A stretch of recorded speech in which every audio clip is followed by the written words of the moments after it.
ദീപികയ്ക്കും രൺവീറിനും പ്രിയങ്കയ്ക്കും arrest warrant.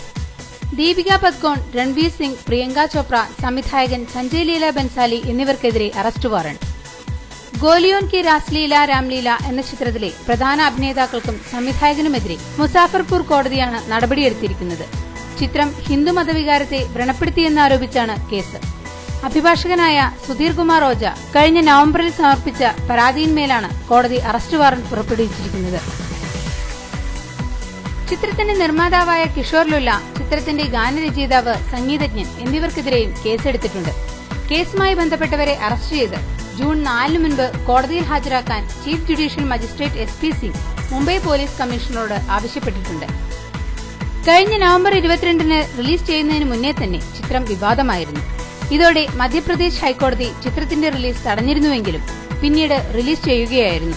അതിനുശേഷം ഈ വർഷം ഫെബ്രുവരി 14-ന് CJM കോടതി കേസെടുക്കുകയും താരങ്ങൾക്കെതിരെ വാറണ്ട് പുറപ്പെടുവിക്കുകയും ചെയ്തു. എന്നാൽ താരങ്ങൾ ഹാജരാകാൻ തയ്യാറാകാത്ത സാഹചര്യത്തിലാണ് ഇവർക്കെതിരെ അറസ്റ്റ് വാറണ്ട് പുറപ്പെടുവിച്ചിരിക്കുന്നത്. ഓരോ പ്രധാന വാർത്തയും ഇന്ത്യ ക്ലിപ്സിലൂടെ അറിയാൻ ഞങ്ങളുടെ ഫേസ്ബുക്കിലും ട്വിറ്ററിലും അംഗമാകും.